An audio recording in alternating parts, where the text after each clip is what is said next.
Obrigada, Beth. Uma boa noite a todos. Deixa eu ajeitar aqui. Tá bom assim o volume? Então, como eu fui solicitada a falar sobre a mulher na visão da doutrina espírita, eu penso que um dos aspectos, entre tantos, é o papel que a mulher é convidada a exercer na vida é o da maternidade. E desse eu gosto muito de ponderar.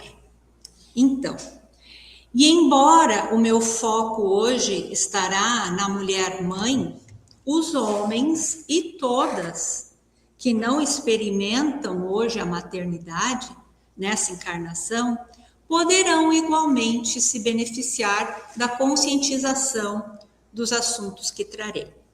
Espero que sim. E também por outro aspecto importante que nós temos já a lembrar no Livro dos Espíritos, deixa eu passar o slide, está nas questões 200 a 202 e no comentário de Kardec. Segundo a doutrina espírita, os espíritos em si não têm sexo, como os seres humanos, que têm o sexo biológico como um atributo do corpo físico para a reprodução, porque devem se unir. Já os espíritos não têm sexo. E no comentário de Kardec diz assim, abre aspas, os espíritos encarnam como homens ou como mulheres, porque eles não têm sexo. Como eles devem progredir em tudo, cada sexo, assim como cada posição social, lhes oferece provas e deveres especiais e ocasião para adquirir experiência. Aquele que sempre fosse homem só saberia o que os homens sabem. Fecha aspas. E vice-versa. Aquele que sempre fosse mulher só saberia o que as mulheres sabem. E nós, espíritos que somos, devemos adquirir todos os saberes. Então, nós vamos passar pelas duas indumentárias. E assim, os espíritos que encarnam frequentemente com corpo feminino estão adquirindo, através das sucessivas encarnações como gênero feminino, experiências com as características desse sexo e consequentemente, a maternidade pela inerente condição feminina de ser a gestora dos filhos, das crianças. Hoje, nesta encarnação, mesmo que nem toda mulher será mãe, porque cada mulher tem a sua particularidade reencarnatória hoje para vivenciar, para viver. Mas todos nós experimentaremos um dia a tarefa da maternidade, se não nesta encarnação, em outras. Inclusive, todos que estão na indumentária masculina hoje, amanhã poderão estar na feminina, ou já estiveram em outras encarnações passadas. Por isso é importante, então, compreendermos a tarefa. E dito isso, eu gostaria de começar com uma reflexão de Madre Teresa de Calcutá, que diz assim, abre aspas, ensinarás a voar, mas não voarão o teu voo.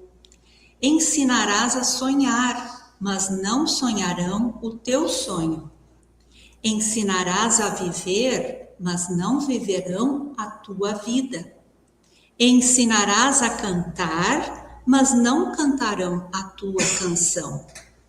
Ensinarás a pensar, mas não pensarão como tu.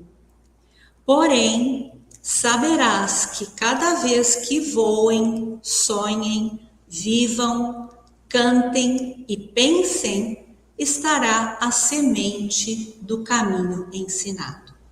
Fecha aspas. Então, prestemos atenção a esse pensamento, pois ele nos convida a desenvolvermos algumas virtudes. Chega a me arrepiar. Ele nos pede, primeiramente, responsabilidade ao ensinar os filhos, sim, mas nos solicita, ao mesmo tempo, o desapego e a aceitação ao entregá-los livres ao mundo para realizarem as coisas do jeito deles e da maneira possível que cada um dos nossos filhos será capaz de realizar. Lembrando que nós estamos em níveis evolutivos diferentes, nós não temos todas as mesmas experiências, portanto, o mesmo desenvolvimento ainda. Aprendizados esses que quem já foi mãe de filhos que viraram adultos sabe o quão difícil são de realizarmos. A gente sempre quer que os filhos sigam os nossos ensinamentos, gostem das mesmas coisas que nós gostamos, né? Façam as coisas da maneira como nós imaginamos que deve ser feito. Não é assim?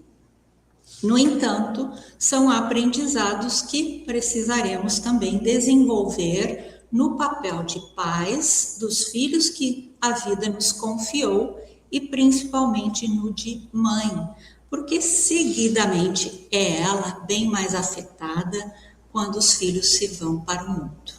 Né? Também é a maternidade que nos instiga a sermos totalmente abnegadas. E o que é ser abnegada? Definição ali. Abnegada é o adjetivo para quem renuncia de forma desinteressada aos próprios desejos, prazeres ou interesses em favor de outra pessoa, causa ou ideal. É alguém altruísta, dedicado e desapegado, agindo com sacrifício pessoal e sem buscar recompensa, sendo o oposto do egoísta. Abnegadas, somos convidadas pela vida a sermos com a nossa prole, com a nossa família. E nos dedicarmos a ajudar a reformatar os caracteres em nossos filhos, nossos pequeninos, para o bem. E ainda depois deixarmos que eles vivam as suas vidas como suscitou a mensagem. E porque de fato ser mãe muda e muito a vida de uma mulher, desde a gestação, passando pelo nascimento, o desenvolvimento e criação de um filho, há muitas mudanças, muitos aprendizados a serem realizados. E nem sempre nós nos preparamos suficientemente para abraçar esses compromissos. A doutrina espírita esclarece que se trata de um compromisso importantíssimo, porque ao gerar um filho, assume-se uma tarefa perante as leis de Deus, oferecendo oportunidade para que um espírito, por meio da concepção, venha a reencarnar e continuar o seu programa de evolução. Isso é óbvio, né? Se não tivéssemos mães para nos gestar, não poderíamos reencarnar e continuarmos aprendendo. E essa oportunidade para o espírito é variável. Pode ser uma oportunidade para ele servir de auxílio a alguém ou algum grupo. Pode ser para a sua redenção própria, através de uma prova ou expiação, ou ainda uma oportunidade de refazimento físico do próprio reencarnante. Por quê? Porque ele pode ter lesionado em outras encarnações não ter cuidado suficientemente bem da sua vestimenta física, por exemplo. E nós trazemos essas marcas no nosso perispírito para serem drenadas. E esse refazimento pode até acontecer, às vezes, em casos de bebês natimortos. Eles vêm, fazem a biologia dentro do ventre e morrem, mas foi necessário para eles muitas vezes. Tá? E o que não dá para explicarmos totalmente hoje, mas a sabedoria está nos postulados espíritas e preciso estudarmos o espiritismo para compreendermos melhor tudo isso. Mas em qualquer dessas circunstâncias, sempre a reencarnação servirá de aprendizado para os espíritos. Deverá servir. Não? E assim cabe aos pais o amparo necessário durante a caminhada de seus filhos, ou ainda simplesmente durante a trajetória no ventre, como eu disse, que depois possa ter a frustração da gestação através de um aborto espontâneo, por exemplo, porque isso também tem uma razão de ser, como eu falei. Mas cabe, em especial, às mães entenderem a importância da sua missão. Até mesmo quando existem episódios de gestação frustrada, ali também encontramos respostas na doutrina espírita. Mais uma vez, é preciso estudarmos para verdadeiramente nos consolar através do entendimento que podemos ter das coisas. Muito bem, um dos propósitos de um espírito nascer em corpo feminino é o da oportunidade de desenvolver características próprias da fêmea, da maternidade, como, por exemplo, a afetividade, a sensibilidade, o amor incondicional, a ternura, o carinho e a dedicação que a condição materna requer. Uma mãe tem como missão abençoada a oportunidade de desenvolver essas características pelo fato dela ter que doar-se abnegadamente à maternidade e à sua prole e sua família.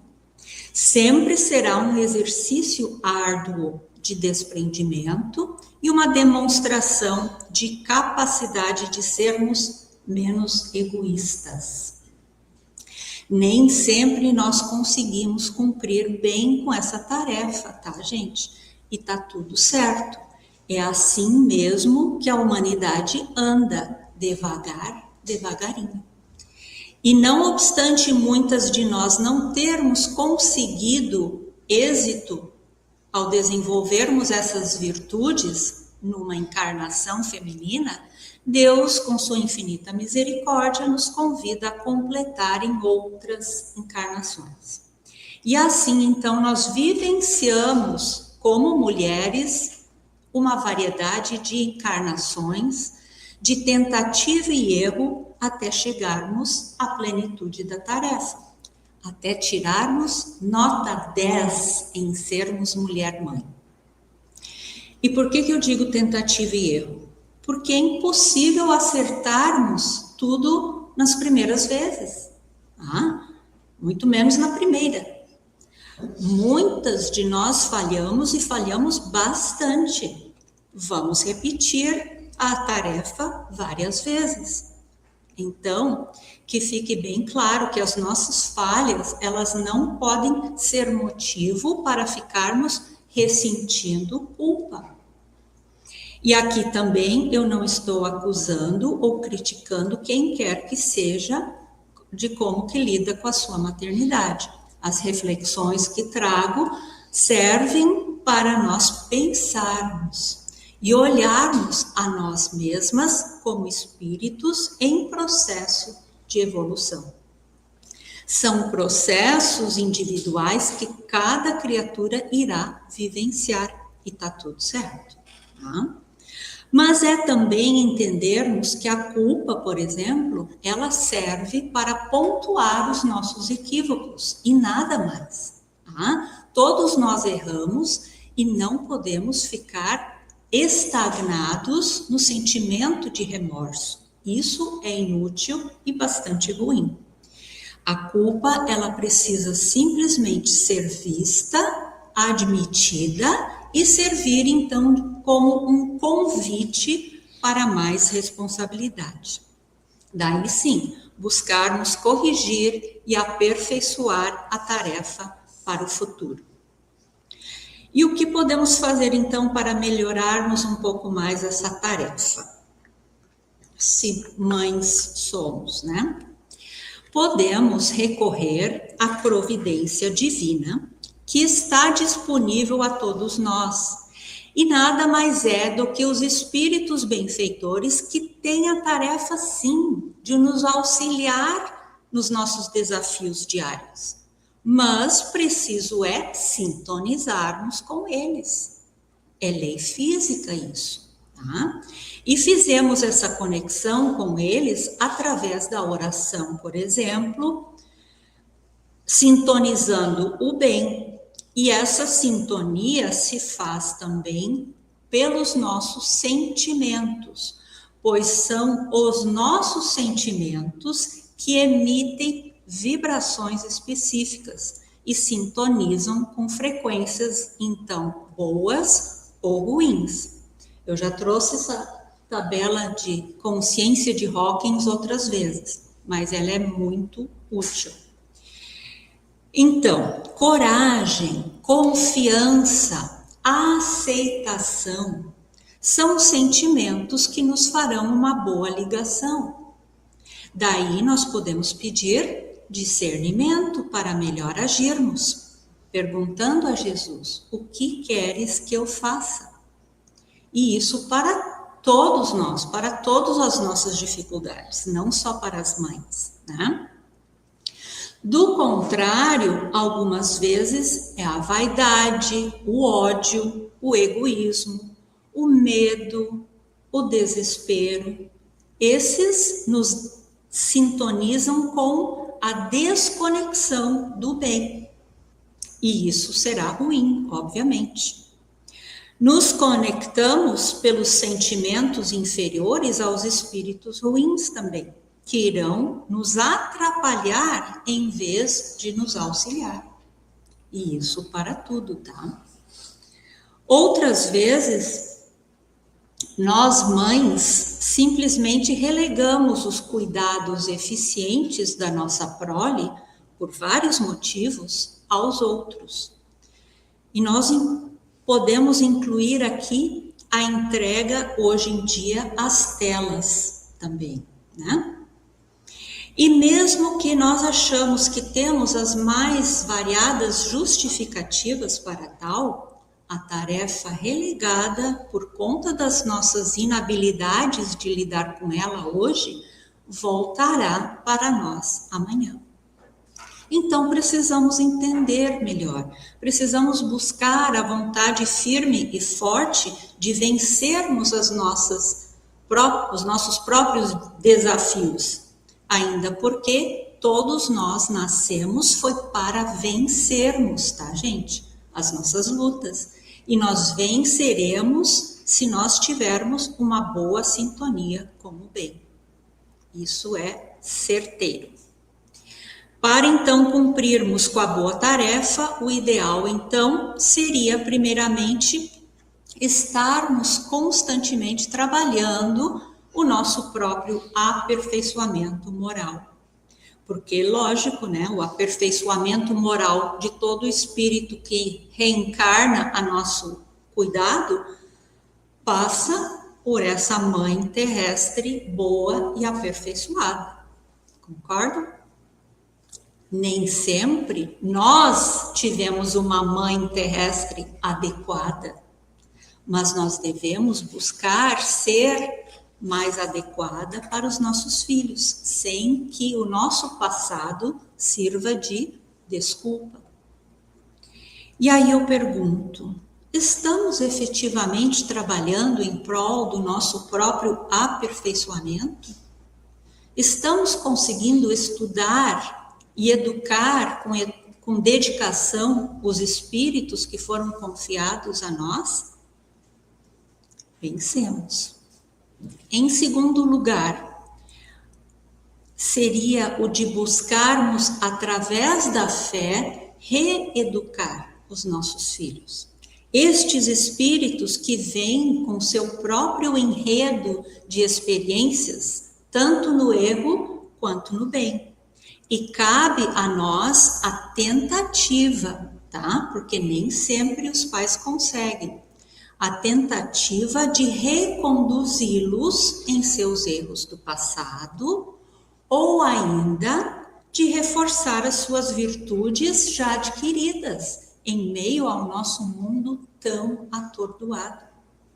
Porque muitos filhinhos já estão, sim, vindo com já boas virtudes, mas quando aqui, neste mundinho cruel, se deparam com tantas coisas feias, eles se deprimem, eles se desanimam. Muitas vezes eles sentem-se fora de contexto. E se não forem motivados, se não tiverem afeto e atenção para manterem-se firmes nas suas virtudes já adquiridas, acabam falindo sim. Então, a mãe espírita não dará atenção aos filhos somente se preocupando com seus corpos físicos, com a manutenção da sua saúde orgânica ou com o desenvolvimento das suas inteligências, mas agirá com responsabilidade, paciência, carinho, proporcionando ao mundo psicológico e emocional dessa criança toda a compreensão que ela necessitará para que ela se sinta acolhida, respeitada, compreendida e ainda reorientada. E cada filho vai ter a sua particularidade. Muitos pais garantem o conforto material dos filhinhos, mas relegam suas almas, deixando-os a lamentável abandono muitas vezes. Cada vez mais essa questão é preocupante em nosso meio. Nós estamos vendo o horror que tem sido propagado de suicídios entre crianças e adolescentes que estão literalmente falindo em seus projetos de vida. E não somente por isso, mas muitas vezes justamente por esse abandono moral e afetivo que nós presenciamos nos lares hoje em dia. E será que não é caracterizado abandono também quando nós entregamos a educação, a ocupação dos nossos filhos às telas também? É uma nova modalidade. E por quê? Vocês já se perguntaram, será que a gente notou, nos demos conta de um fato curioso? Já observaram que a mulher, depois de ter conquistado uma posição mais equânime perante o homem e profissionalmente diante da sociedade, e é muito justo, tá? Esta conquista, não é isso que eu estou dizendo, mas parece que ela esqueceu da importância que tinha no papel fundamental de mãe, quando assim ela o é, quando assim ela escolhe a maternidade. Porque nem toda mulher também necessariamente precisará ser mãe nesta encarnação. Não é isso que estou dizendo. Muitas mulheres têm outras tarefas a desenvolverem que não o da maternidade desta vez. Mas eu falo das mulheres que optaram finalmente por serem mães. A tarefa de educar os filhos é árdua, difícil, bem complexa, exige tempo, estudo, abnegação, como vimos, mas não é impossível. Não pode ser realizada levianamente, é coisa séria. A mãe pode e deve ser auxiliada pelo pai da criança, sim, sempre que possível e de várias maneiras. Graças ao desenvolvimento de muitos homens, eles hoje já estão compartilhando a tarefa junto de suas parceiras no lar. Muitos talvez já tenham experimentado o papel feminino da maternidade, por exemplo, em outras encarnações, quem sabe? Vindo eles, então, já mais sensíveis e aptos à abnegação necessária que a tarefa exige e conseguem auxiliar ainda mais suas parceiras. Que ótimo, né? Nos dias difíceis em que nós vivemos, para cumprir melhor a sua missão, precisa a Mãe Espírita compreender os segredos da educação moral, penetrar os mistérios da alma infantil e viver também os princípios cristãos ligados à fé. Essa fé que é muito importante, porque ela nos sintoniza com o auxílio espiritual de que nós vamos necessitar para bem cumprirmos com a função, nos intuindo como mulheres nos cuidados de nossos filhos. Muitas vezes o ambiente em que nós estamos inseridas é doloroso, complexo e verdadeiramente desafiante. E se não tivermos uma boa sintonia, um canal aberto com a providência divina, a incidência de falhas será muito maior. Santo Agostinho nos traz que, abre aspas, a doutrina espírita tem muito a oferecer quanto ao esclarecimento profundo da missão materna. A Mãe Espírita, para realizar com lucidez a sua missão educadora, necessita estudar a doutrina espírita, compreender espiritualmente os filhos e praticar os ensinos de Jesus, imprescindíveis para a boa orientação espiritual e a disciplina emocional das crianças. Ainda porque essas crianças retornam de encarnações passadas, muitas vezes trazendo graves problemas conscienciais e morais, e que precisarão ser trabalhados e melhorados.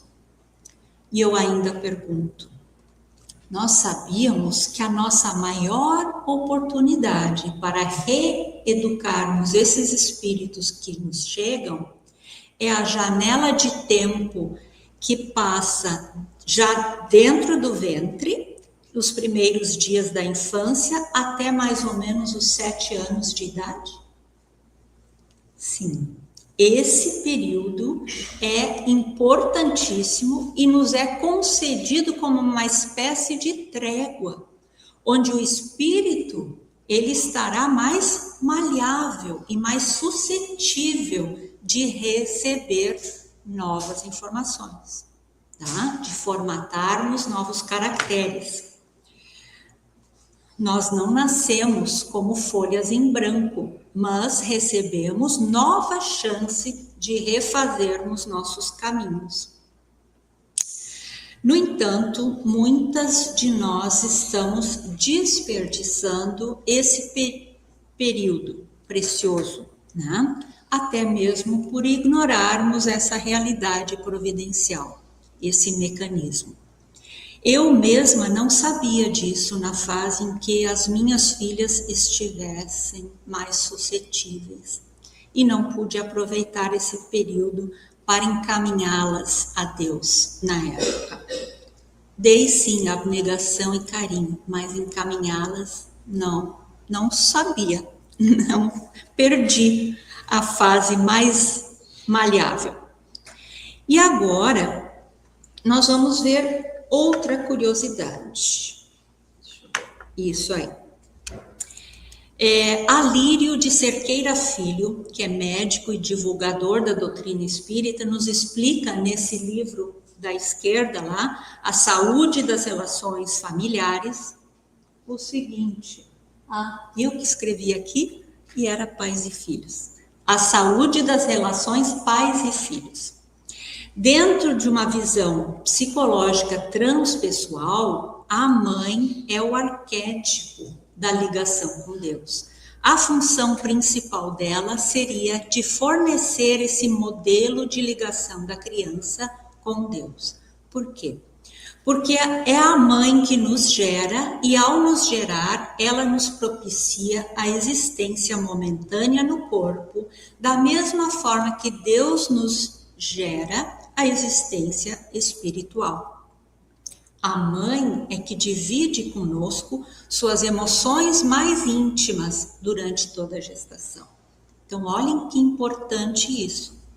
E a esse respeito também eu sugiro mais esses outros 2 livros belíssimos, um de Ricardo de Bernardi, A Gestação Sublime Intercâmbio, e o outro de Américo Marques Canhoto, A Reforma Íntima Começa Antes do Berço.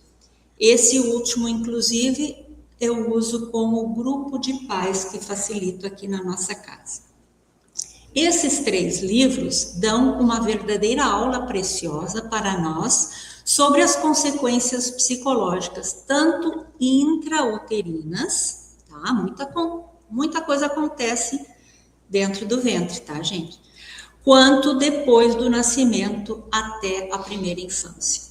Muito bem, voltando a doutor Alírio, diz ele, a mãe nos deve dar respaldo emocional, aconchego e orientação, principalmente até os 7 anos, fase essa imprescindível de readaptação do ser à sua nova reencarnação.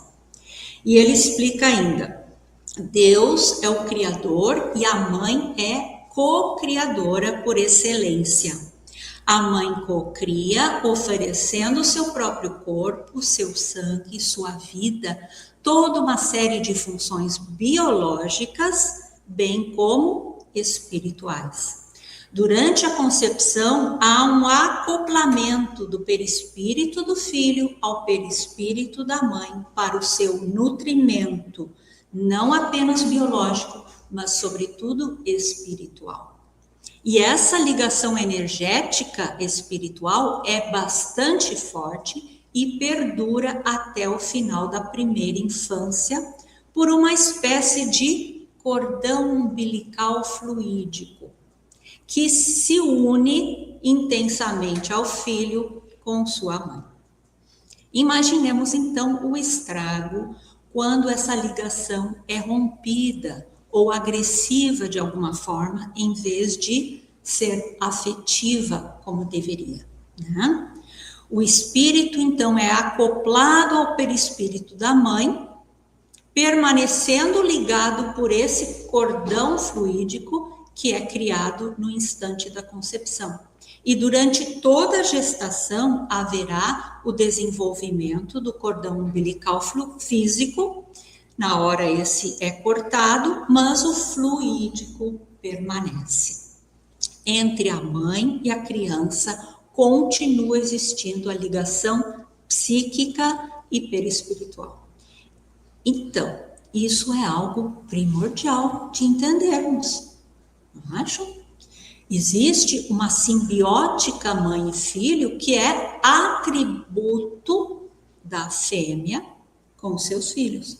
A fêmea, no papel de mãe, é que está com a incumbência maior de nutrir e sustentar essa conexão. Esse cordão fluídico persiste de forma mais intensa até o final da primeira infância, ou mais ou menos 7 anos de idade, quando se completa a reencarnação do espírito propriamente. Até lá ele está reencarnando, não está totalmente encarnado. E quem vai explicar muito bem esse processo é a Anete Guimarães, nesse vídeo intitulado Como Acontece a Reencarnação, que encontramos no YouTube. Recomendo. Já na segunda infância, começa a se desfazer essa ligação para então desaparecer completamente no início da adolescência. E olhem só que curioso. Já ouviram falar do sexto sentido que as mães têm? O sexto sentido que muitas mães têm em relação aos seus filhos vem dessa característica de serem representantes do arquétipo divino. E que nas mães que realmente aceitam esse papel, porque nem todas nós aceitamos, né? É por essa conexão fluídica de perispírito a perispírito e pela tarefa assumida de co-criadora que elas recebem a boa influência efetivamente, fazendo com que elas saibam o que fazer e como fazer, o que perceber e como resolver. É o famoso sexto sentido que nós desenvolvemos também com a maternidade bem assumida. Precisamos confiar mais nisso e, ao mesmo tempo, para que isso seja confiável, né? É imprescindível, então, assumirmos bem o papel materno sem temer. Portanto, na condição de arquétipo divino, a mãe é que tem de oferecer suporte emocional ao seu filho. E essa simbiose será fundamental. Na primeira infância, isso é até mais importante que a própria alimentação, como já nos indicam algumas pesquisas feitas em relação à afetividade na primeira infância. No caso de crianças órfãos ou das que são abandonadas por suas mães, essa ligação fluídica vai ter que ser suprida pela mãe adotiva, diz doutora Lírio. Alguém viu a reportagem do macaquinho, da mãe macaquinha que rejeitou, né? Eles tiveram que substituir lá com um macaquinho de pelúcia. Mas é por aí. A necessidade primeira é do vínculo, da afetividade, né? E no caso de não haver essa substituição, o desenvolvimento, então, dessa criança não será muito saudável. A Lírio ainda chama a nossa atenção para o fato de que, se esse for o caso, essa encarnação indica uma grande expiação para esse espírito que sofre esse tipo de abandono. E claro, né, gente, o pai da criança é importante também. Pode e deve desenvolver uma conexão amorosa, afetiva com seus filhos, o que ajudará ainda mais no desenvolvimento saudável da prole.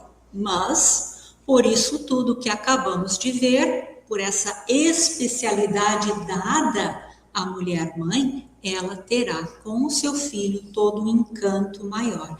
E se ela souber fazer bom uso disso, essa mãe, talhada pelo arquétipo divino, terá condições de auxiliar a tornar um espírito que vem, muitas vezes cheio de equívocos e débitos do passado, em um reencarnante que irá efetivamente transformar-se para melhor.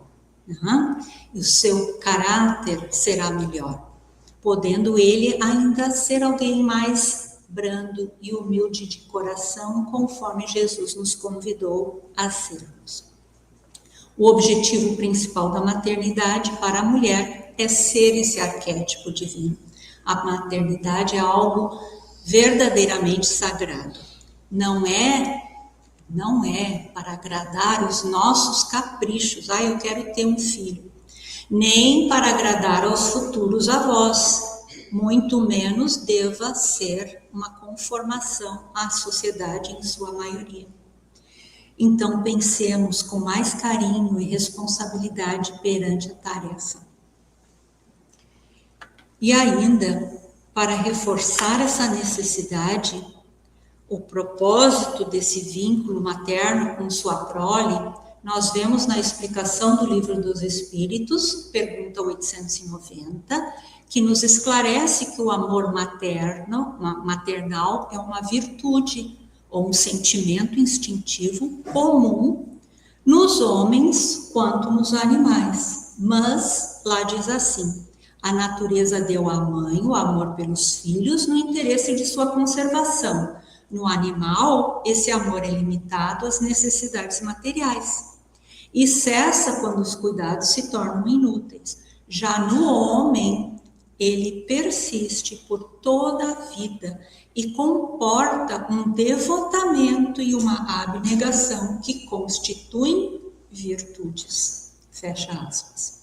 Então, por essas palavras, nós temos que entender mais uma vez que é o devotamento e a abnegação que são as principais virtudes que uma mulher vem para desenvolver com a maternidade. Nós desenvolvemos os instintos na fase que passamos pelo reino animal, mas agora, como humanos, nós recebemos razão e sentimento. E é com a razão e o sentimento que nós devemos burilar as nossas emoções. Na fase humana, a tarefa é de nos relacionarmos melhor uns com os outros e crescermos no amor. E isso leva tempo. A criança é mais suscetível a isso, dependente na fase até os 7 anos, para que isso aconteça com mais força. Compreende-se que existe, então, além dos laços físicos, essa poderosa ligação entre mães e filhos, capaz de ultrapassar as barreiras. Aproveitemos melhor essa dependência para bem amarmos os nossos filhos, porque a infância passa rapidinho, são 7 aninhos, e nós teríamos deixado de dar o nosso máximo enquanto elas ainda eram mais suscetíveis e necessitadas do nosso amor e reeducação. Então, reavaliemos tudo isso. Ser mãe é um exercício de amor incondicional. Representa doar-se para a evolução de um espírito que nasce no papel de filho, seja ele amigo do passado ou alguém que precisa da nossa reconciliação. E mais, é uma oportunidade de religar essa criança a Deus Pai. Tenhamos em mente, então, também, que mesmo muitas vezes há, sim, a tentativa honrada de encaminhar os nossos filhos ao Pai Maior, mas esses filhos, eles mesmos, relutam em aceitar o caminho. No entanto, a tarefa dos pais terá sido cumprida e surtirá efeito, quem sabe, talvez em outra encarnação, mas terão feito a sua parte. Plantaram as sementes boas, como nos trouxe Madre Teresa na mensagem do início. Mãezinhas, vamos cumprir bem e melhor esse papel, porque a tarefa é grandiosa. E fica então essa oração final para todas nós mães. E saibamos que Deus nos ajuda sempre, que a missão é louvável. E a oração diz assim: eu te recebo, meu filho, irmão emprestado por Deus, para que eu possa auxiliar-te na minha missão divina de co-criadora do Pai Maior. Peço a Ele o amparo necessário para que eu possa cumprir bem com a tarefa que Ele me dá. Que floresça em mim a paciência, a indulgência, a dedicação e, sobretudo, o amor. Que assim seja. Obrigada pela atenção.